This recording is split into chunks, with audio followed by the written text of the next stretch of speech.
Hafiz, Indonesia yang berada di daerah rawan bencana menuntut kita sebagai warga negara Indonesia untuk lebih waspada dan juga bersatu dalam menghadapi duka akibat bencana.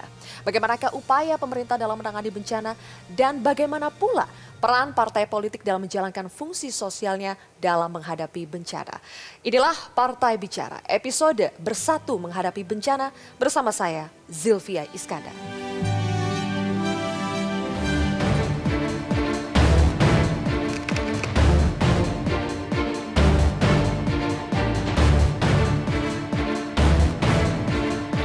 Yang paling penting itu adalah penanganannya yang cepat, yang segera menyelesaikan masalah-masalah yang ada di lapangan.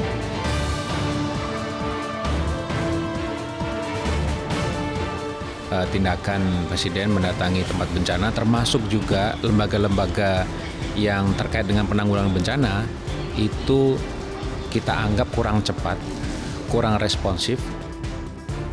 Untuk pemerintah menetapkan ini bencana nasional sehingga seluruh resources itu bisa dihimpun, kemudian juga mengatur bantuan-bantuan asing yang mau disalurkan ke negara kita ini juga bisa dikoordinasikan lebih efektif. Pemerintah tidak perlu khawatir ada ketakutan nanti dianggap mengganggu pariwisata dan sebagainya. Tapi yang lebih penting bukan status penetapannya, tapi penanganannya yang komprehensif, yang menyeluruh, yang menasional, yang baik, saya kira itu ya.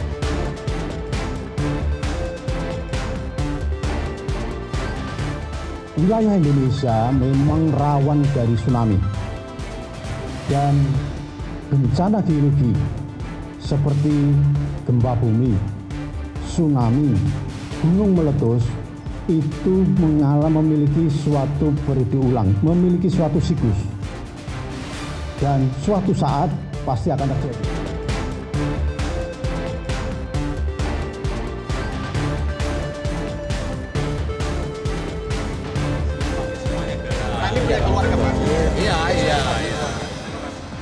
Di dalam Undang-Undang 24 2007 tentang penanggulangan bencana bahwa analisis risiko itu harus dilakukan oleh pemerintah pusat maupun daerah itu minimal setiap 3 tahun sekali atau lebih cepat karena adanya kejadian bencana. Sayangnya kemudian analisis risiko yang baik ya itu belum pernah dilakukan.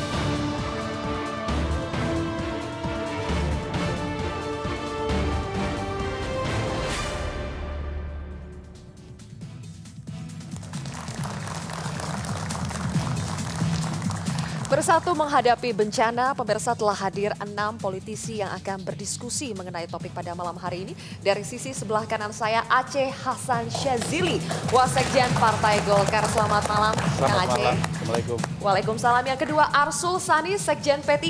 Pak Arsul, selamat malam. Assalamualaikum. Waalaikumsalam. Yang ketiga, Eriko Sotarduga, Wasekjen PDI Perjuangan. Bang Eriko. Assalamualaikum. Merdeka. Merdeka. Ya, di sebelah kiri saya, Joni G. Plate, Sekjen Partai Nasdem. Bang Joni. Selamat malam. Malam. Selanjutnya, Danik Eka Rahmaningtyas, Waketum PSI. Selamat malam, Mbak Danik. Dan adalah Abdul Kadir Karding, Ketua DPP PKB. Bang Karding. Ya. Assalamualaikum. Sebelum kita memulai dialog pada malam hari, pemirsa, saya juga ingin mengajak Anda untuk berpartisipasi, memberikan komentar Anda mengenai topik pada malam hari ini dengan cara lewat aplikasi Metro Extend yang dapat unduh dari Play Store ataupun App Store. Baiklah, langsung saja kita mulai mengenai bersatu menghadapi bencana. Saya ingin ke Bang Karding dulu yang merupakan orang Palu dan sudah ke sana, Bang ya. Bang, apa yang sudah baik dan apa yang masih harus diperbaiki dalam penanganan bencana sejauh ini? Ya, terima kasih. Yang pertama bahwa kita bersyukur masyarakat kita, warga Indonesia, warga bangsa itu punya kepedulian yang luar biasa, empati yang luar biasa bagi masyarakat yang terkena bencana, khususnya di Sulawesi Tengah dan juga Lombok.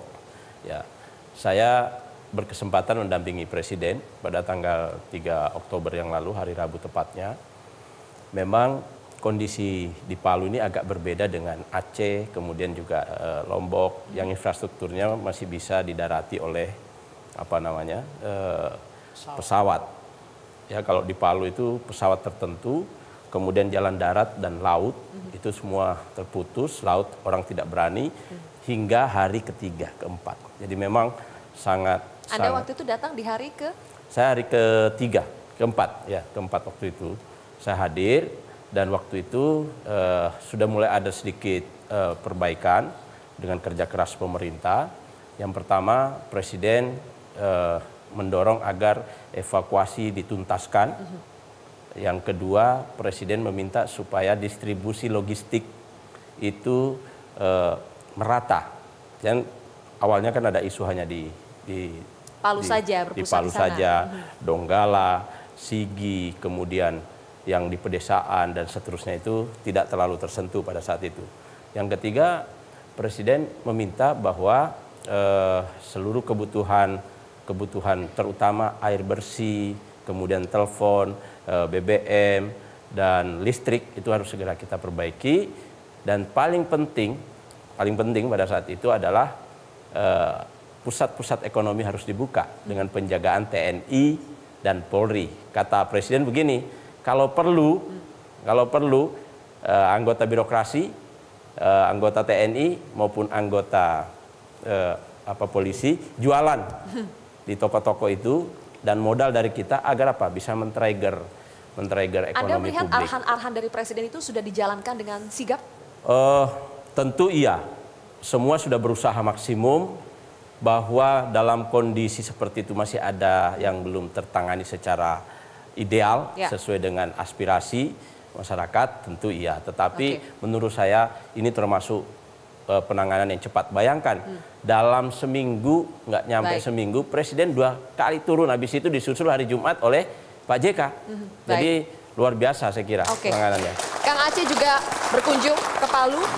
Kang Aceh melihat hal yang sama seperti apa yang dirasakan oleh Bang Karding? Iya, memang kalau kita lihat ya, tidak mudah dalam proses tahapan tanggap darurat itu. Kenapa? Karena kita tahu bahwa kejadian yang terjadi di Palu itu disebabkan karena jenis bencananya. Pertama, likuifaksi.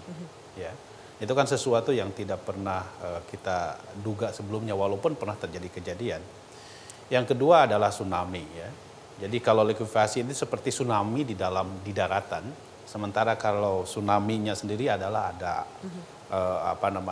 bah yang besar dari laut, dan yang terakhir gempanya itu sendiri.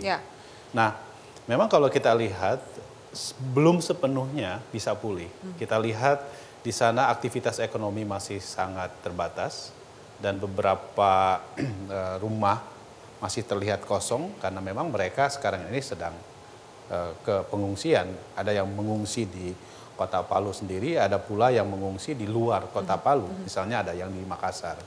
Nah, tetapi kalau kita lihat penanganan yang dilakukan oleh pemerintah, saya kira sejauh yang saya amati itu relatif baik. Itu terbukti dengan cepat jaringan, terutama jaringan listrik ya. Sekarang sudah mulai agak pulih, 80% Waktu Kang Aceh ke sana bagaimana listriknya, komunikasinya? Listrik ada beberapa, kalau komunikasi saya kira sudah ya, relatif sudah gitu ya, relatif sudah terpenuhi. Walaupun waktu kejadian karena itu juga terjadi dengan kakak saya ya. Waktu kejadian kakak salah satu korban juga. Iya, salah satu korban, tetapi beliau selamat dan bisa pulang ke Jakarta. Waktu kejadian itu hanya salah satu jaringan telepon yang bisa. Tapi kalau yang lainnya memang mati. Baik. Nah, kalau kita lihat proses yang dilakukan oleh pemerintah dengan cara pertama evakuasi, yang kedua memenuhi kebutuhan dasar seperti misalnya makanan, minuman, saya kira sejauh ini itu memang relatif bisa ditangani. Walaupun harus kita akui bahwa untuk bisa mencapai pada akses-akses pada titik-titik yang sangat dahsyat, saya kira memang agak sulit ya. Kenapa? Karena memang situasinya dan membutuhkan memang ada waktu. Beberapa jalan misalnya ya, jalan yang memang terpecah sehingga menimbulkan terputus, sehingga menimbulkan distribusi logistik menjadi sangat terbatas. Kang Aceh, tapi di tengah usaha penanganan dari pemerintah, ini kan ada perdebatan nih Bang Joni soal apakah seharusnya ini ditetapkan sebagai bencana nasional atau tidak.